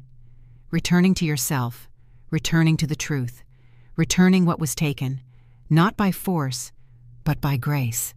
And in that return, finding a peace so loud it hums through your bones. They thought taking the villa would be the victory. But this house was never the prize. The peace that fills it now, that's the real inheritance. Not money, not land, but the right to exist as I am, without apology, without permission. And that, I've learned, is enough. The idea came to me one morning as I was sipping tea beneath the old jacaranda tree, the one that blooms just once a year in a sudden riot of violet. I was flipping through a letter Maggie had received from a client, an older woman whose son had convinced her to sign over her only property, promising he'd take care of everything. He disappeared 2 weeks later. No calls, no apology, just silence and a foreclosure notice. I folded the letter and stared into the distance, the weight of it pressing into my chest. It wasn't the first letter like this Maggie had received, and I knew it wouldn't be the last. "We should do something," I said aloud, not to anyone in particular. But Josephine looked up from the garden as if she already knew what I meant. And Maggie, later that evening, didn't hesitate. "Let's build it," she said. "Let's make it real." That was how Serenity Lives was born. We began with 2 desks pushed together in the villa's library and a handwritten list of women we personally knew, neighbors, old friends, women from church, who'd once whispered stories they never had the courage to finish telling. Stories of stolen pensions, verbal degradation, sons who moved in and slowly turned every room into a prison. There were too many stories, too many women who thought they had nowhere to go. Within weeks, Maggie drew up the paperwork. I funded the foundation quietly, transferring assets I had long set aside for family legacy. This was legacy, helping those who were told to stay silent, who were told that age meant invisibility, who were told that suffering was simply part of the contract of love. We weren't going to let that stand anymore. Serenity Lives began modestly, offering free legal counsel, a 24/7 hotline, emergency housing referrals, and financial literacy workshops for women over 55. But word spread. The need was greater than we imagined. Retired teachers, widowed grandmothers, even former business owners who had once lived in homes bigger than mine now sat across from our volunteers, eyes filled with shame they didn't deserve to carry. The foundation didn't just offer help, it offered language. Language to name what had happened, language to push back, language to rebuild. "It wasn't your fault," became our first sentence. "You still have time," became our anthem. We created small groups where women could meet weekly, just to talk. No judgment, no solutions required, just truth and tea and the slow, gentle work of healing. Josephine, despite claiming she had retired, now ran the Sunday sessions. She baked lemon scones and made everyone feel seen. We hired 2 more staff members, both women who had once walked through our doors for help. One of them, Louise, had been a nurse for 30 years until her daughter-in-law slowly pushed her out of her own home. She now heads our housing advocacy team. She says every key we help return feels like reclaiming a breath she once lost. Local news picked up the story after our first annual gala. I didn't want to attend at first. I never liked the spotlight, especially after everything. But Maggie insisted. "It's not about you. It's about showing them it can be done." I stood on that stage, looking out at a sea of women who, like me, had survived things no one had put words to. I told them, "The day I stopped begging to be loved was the day I started living. You are not alone. You are not broken. You are not too late." The applause didn't matter. The emails we received afterward did. Dozens of women saying, "Thank you for saying it out loud." Some saying, "Can I come next time?" Others simply writing, "Me too." Every wall in the Serenity Lives office holds a framed story. A real woman, a real outcome. We don't hide the pain, but we don't glorify it either. We honor the truth and the courage it takes to speak it. And each morning, before I begin reading new cases, I walk past the wall that holds the Foundation's mission: to restore dignity, safety, and independence to women silenced in their own homes. I run my fingers across the final line: "Serenity lives in you." And I believe it. With everything I have left, I believe it. The knock on the door came just as the late afternoon light spilled golden across the marble floor. Josephine had just left to run errands, and I was alone in the villa, savoring the stillness. I wasn't expecting anyone. The serenity of retirement had given me the gift of solitude, and I rarely had unannounced guests. I opened the door slowly. There she stood, Chloe. She looked different, thinner, tired. Her eyes held something that hadn't been there before, not the sharp glint of entitlement, but something duller, grief maybe, or the slow erosion of illusions. But it wasn't just her. Standing beside her, clutching the hem of her long cardigan, was a little girl, a child, no older than 6, maybe 7. I froze. She had Matt's curls. My eyes dropped to her tiny fingers, gripping a worn, stuffed rabbit with lopsided ears. Her eyes were round and cautious, the color of a summer pond. But there was something else, something familiar. They were mine. Chloe opened her mouth to speak, but no sound came. I stepped aside. "Come in." She walked in slowly, like someone walking into a place they once belonged but no longer knew how to navigate. The little girl trailed behind her silently, glancing around at the paintings, the vases, the light filtering through the stained glass. They sat in the sunroom. I poured tea. My hands trembled a little, not from fear or anger, but something heavier, a weight I didn't yet have a name for. "This is Lily," Chloe finally said, her voice low. The little girl glanced up at me, then quickly looked back down at her rabbit. "She's yours," Chloe added. "I mean, she's Matt's, and yours. I never told you. I never told anyone." The room fell utterly quiet. I stared at the child, now rocking slightly in her seat, humming under her breath. My breath caught in my throat. Years of silence unraveled inside me like torn fabric. "You never told him either?" I asked. Chloe shook her head. "He knew, but he didn't want her. He said she would complicate things, that she'd be a distraction, especially with the wedding and the plans. He asked me not to bring her around, said it would ruin the image." I closed my eyes. This child, this small, breathing, curious being, had been hidden from me like a secret I never asked to be kept. I thought I had already lost everything I could lose when Chloe betrayed me, but this felt deeper. "I didn't come here to ask for money," Chloe continued. "I know how that sounds, but it's not that. I left him. I left everything. I couldn't keep pretending. I couldn't let her grow up thinking that kind of man was someone to look up to." My heart thudded against my ribs. "She kept asking why she didn't have a grandma," Chloe whispered. "At school, when other kids made cards for theirs on Grandparents' Day. She made one anyway, said it was for the grandma she hadn't met yet." She reached into her purse and pulled out a small folded card, crayon-drawn flowers on the front, and inside, a scrawled message in wobbly letters. "Dear Grandma, I hope you're kind. Love, Lily." I held the card in my hands, and something broke in me. I had missed 6 birthdays, first steps, first words. A child who bore my blood had been growing up without my love. "I don't expect forgiveness," Chloe said, "but I thought you had the right to know." We sat in silence for a long time.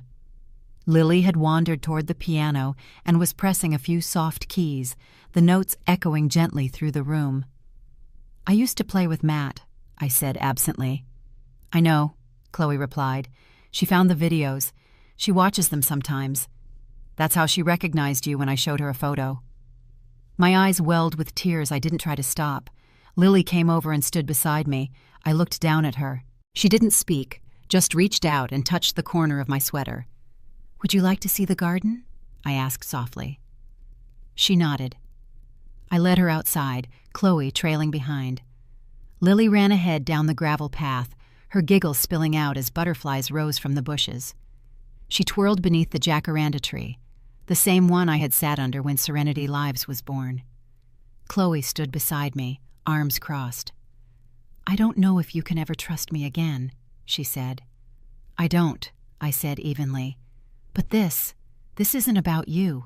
It's about her." She nodded, and for once, she didn't argue. As Lily plucked a fallen blossom and brought it to me with both hands, I knelt to accept it. She smiled. In that moment, I realized healing doesn't always begin with forgiveness. Sometimes it begins with a small hand in yours and the knowledge that despite everything, something innocent had survived, something I hadn't even known I was waiting for. That night, after Chloe and Lily left, I sat alone in the study, the house silent but not empty. My hands rested on the envelope Chloe had left on the table, a medical record, Lily's birth certificate, school photos. Proof. Not that I needed it. One look at the child had carved the truth into my bones. I didn't sleep much. Memories tumbled through me like loose pages in a storm. Matt as a baby, the way he used to grip my finger in his sleep. Chloe's first Thanksgiving at our table, so charming, so precise. All the years I tried to believe that love could patch what silence had broken. And now, this child. A new beginning, wrapped in the legacy of the past. The next morning, I walked into the conservatory where Maggie was reviewing contracts for the foundation. She looked up at me, eyes sharp as always, but her face softened when she saw my expression. "She came?" Maggie asked. I nodded. "With Lily." Her pen paused in midair. "How old?" 6. She closed the folder. What do you want to do?" I sat across from her. "I want to draw a line, not just for Chloe, for me, for Lily." Maggie waited, letting me find the words. "She's my granddaughter. She's innocent in all this, but I can't pretend nothing happened. I won't open the door wide just because I saw dimples and curls. Chloe doesn't get a clean slate, but Lily deserves one." Maggie nodded slowly. "You're thinking of a trust?" "Yes," I said. "One she can't access until she's 18, managed independently, with strict conditions." "Such as?" I looked out toward the garden where the jacaranda tree stood quiet in the breeze. "She has to be raised in truth. No lies about who she is or who I am. No vilifying, no erasing." Maggie was already scribbling notes. "And Chloe?" "She has no access, not a cent. The fund is for Lily's education, health care, safety, nothing more. I'll oversee it through a third party." We worked in silence for the next hour, laying the bones of something fragile, but real. By the time the sun moved toward the western windows, we had a draft ready. I called Chloe that afternoon. She sounded surprised, breathless. "Hello?" "I'm not calling to make peace," I began, "but I am calling for Lily." There was a long pause. "I'm setting up a trust," I continued. "It's irrevocable. She'll have what she needs, but with rules, non-negotiable." "Anything," Chloe said quickly. "What are they?" "She must be raised with honesty. She must know who her family is, where she comes from, without manipulation. I will not be painted as the villain or the stranger. She needs stability, not stories." "I understand," Chloe said, voice trembling. "There will be check-ins," I added. "Independent child welfare assessments. If anything feels murky, the trust pauses." Another pause. "I wasn't a good daughter-in-law," she whispered. "I know that. But I swear I've never lied to Lily about who her father is. I just didn't know how to tell her about the rest." "You'll figure it out," I said. "And I'll help when it's about her. But you and we're not rebuilding anything. Not now." "I didn't expect us to." "But one more lie," I said quietly, "and I'll walk away again." She didn't reply. I ended the call and let the quiet settle around me. A week later, Lily returned, this time without Chloe. Maggie had arranged for a supervised afternoon with a family therapist present, just to ensure boundaries. The therapist sat in the background, notebook in hand, while Lily and I planted daffodil bulbs in the garden. She asked questions about the trees, about the koi pond, about the painting in the hall of a woman in a red coat. I answered simply, honestly. I didn't push. I didn't dig. At one point, she looked up at me and asked, "Are you the grandma from the card I made?" I smiled. "Yes, I am." She nodded, as if filing that answer away, then turned back to her shovel. At the end of the visit, as the sun dipped low, I handed her a small book of pressed flowers and said, "You can come again, whenever you want." Her smile lit up her whole face. As they drove away, I stood by the gate. Maggie joined me, hands in her coat pockets.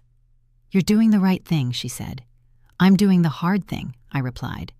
"But it feels right." She glanced toward the setting sun. "You're drawing new lines."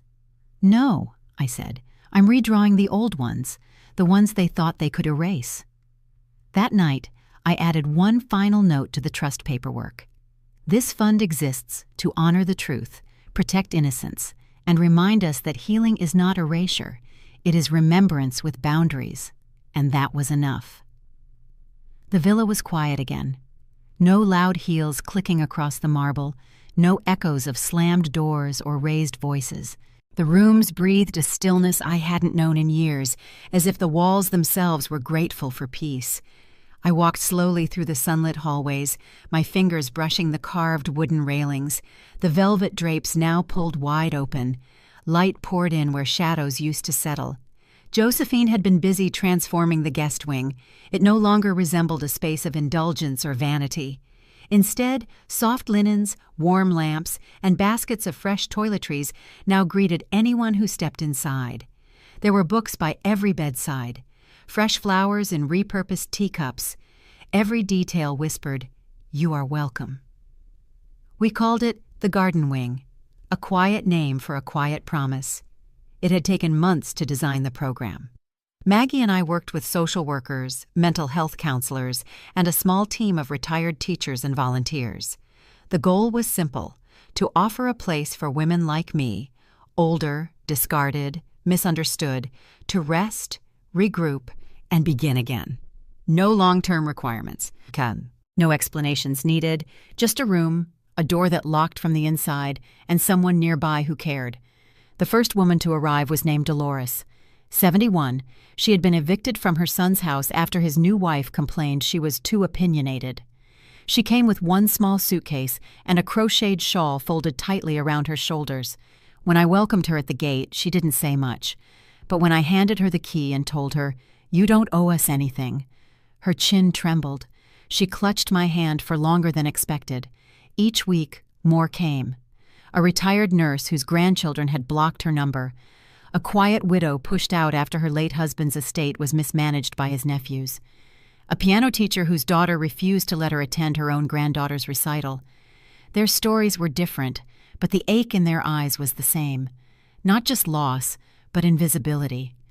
We gave them visibility back. Meals were served in the garden when the weather was kind. We had Sunday circles where anyone could speak or say nothing at all. There was no forced sharing, just gentle companionship. I often joined them, not as the owner, but as another woman who had once been told she was no longer useful. It surprised them at first how much I listened and how little I spoke about what had happened to me. But I didn't need to explain. They understood without words. Some stayed a week, some stayed a season. A few chose never to leave, and we made room for that too. One afternoon, as I stood under the olive tree near the back patio, watching Josephine carry lemonade to a pair of new arrivals, I realized something. I had once feared this house would become my prison. Now it had become something entirely different. Not a fortress, not a shrine, but a sanctuary. I repurposed the master suite into a shared library and craft room. The walk-in closet now held art supplies. My old bedroom became an office for caseworkers and volunteers. I moved into a smaller room overlooking the sea, just enough space for a desk, a chair, and a bed.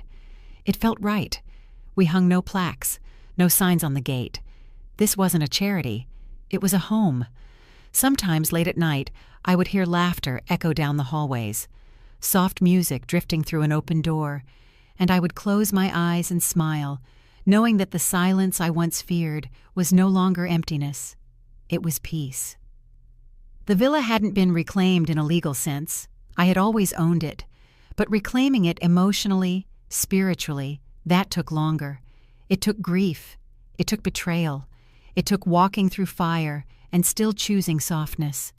And now, each time I saw a woman walk through that front door with hesitation in her step but hope in her heart, I knew the villa had finally become what it was always meant to be.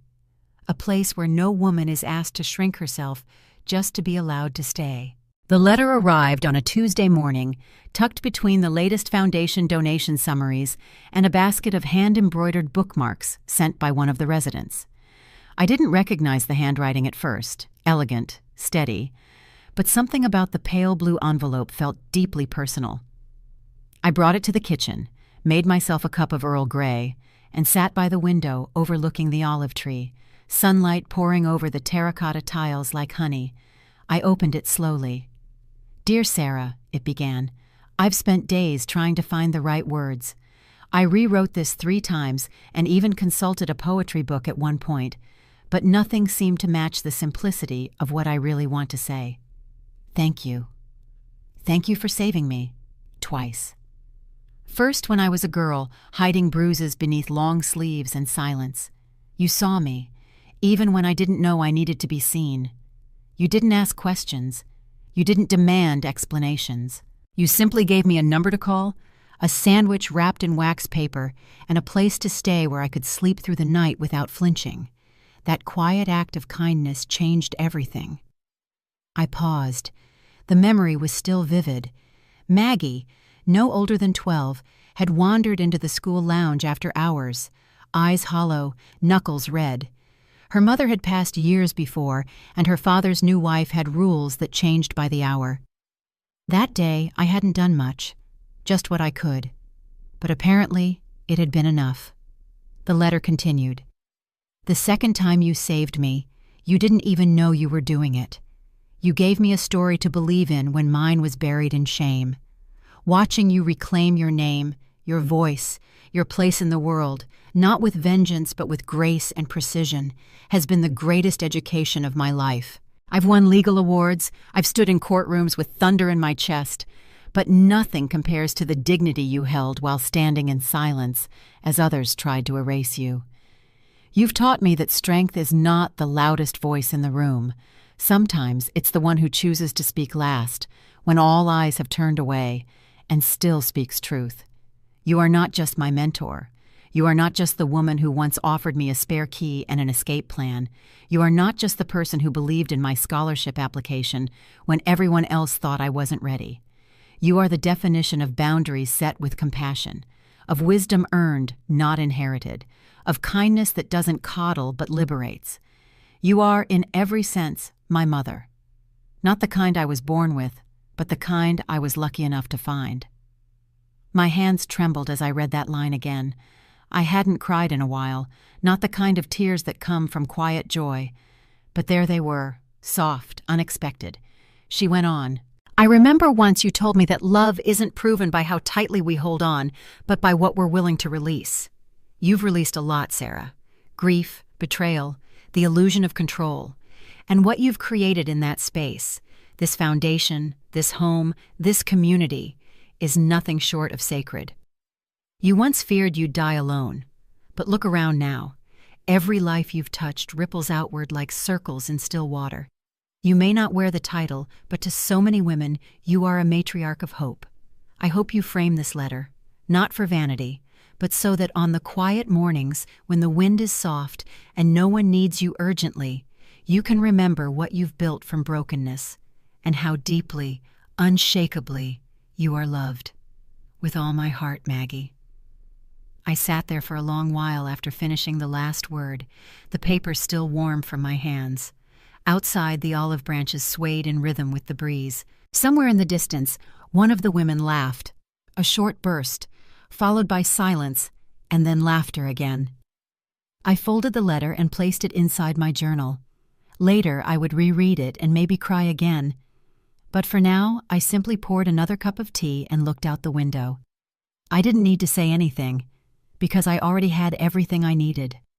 It took me nearly a year to begin writing. Not because I didn't have the words. God knows the words came like waves some nights, sudden and uninvited. But because I wasn't ready to sit with them, to arrange them in the quiet, to breathe through the parts that still ached. The villa had settled into a rhythm by then. Morning sunlight spilled across the floor tiles the way it used to when I first moved in, long before it became a battleground. Josephine kept the garden alive with herbs and lavender. Maggie stopped by every Sunday with books and updates from the Serenity Lives Foundation. I hosted tea circles for women who were still relearning how to sit in silence without fear. We didn't speak about the past unless someone needed to. Sometimes just being was enough. But eventually, I knew the pages were waiting. So I sat at the old oak desk, the one I once used to sign checks and contracts, and began writing something entirely different. Not a legal brief, not a letter of eviction, just memory, truth, uncluttered. I started with the garden, the scent of lemon balm in June. Then the day Chloe came into the world, how tiny she was, how I had cried when I held her, how I had loved her fiercely, even through the distance that grew like ivy between us later. I wrote about the red scarf my husband left behind, still hanging on the back of the door, and how grief changes shape over time, but never really disappears. It just folds itself into the corners of your life. I wrote about betrayal, but not in anger, more like documenting a fire after the smoke clears. What burned? What survived? What glowed stubbornly beneath the ashes, refusing to die? I wrote about resilience, not the kind that roars, but the kind that hums beneath the skin, the type that keeps you from signing something you shouldn't, even when your hand trembles. Most of all, I wrote about boundaries, not walls, just lines, quiet, sacred lines that say, I am still here, I still have worth, and I don't owe anyone my ruin to prove it. Each chapter poured from me like rain on a roof that finally found its leak. There was no performance in it, no revenge, just truth, plain and whole. It felt like holding a lantern up to the darker corners of the past and saying, I see you. You don't own me anymore. Some evenings, I would stop mid-sentence, let my hand rest on the paper, and listen to the wind through the fig trees. I'd remember the silence that used to fill this house after Matt and Chloe left, and how different it felt now. Spacious, not empty. Holy even. Not because the pain was gone, but because I had reclaimed the space where it once lived. Maggie proofread each chapter gently. She never questioned my pauses or pressed for more. She just left notes in the margins like, "You're brave here," or "This part will help someone." That was all I needed. On the last page, I paused longer than I meant to. The sun was beginning to set, and everything in the villa was cast in a golden hush. Josephine had left early. The house was still. I held the pen, and I thought of all the women I had met, the ones who whispered, "I stayed too long," and the ones who said, "I never felt seen." I thought of the version of myself who had once believed she had to earn love by shrinking. I thought of the laughter that returned to my chest like a welcome guest, and then I wrote the final line. Sometimes the only way to keep a home sacred is to walk away from those who try to steal it. I signed my name at the bottom, Sarah Whitmore. Then I closed the journal, lit a single candle, and whispered a prayer I didn't even know I had memorized. Thank you for the silence. Thank you for the storm. And thank you for the peace that followed, loud in its quiet.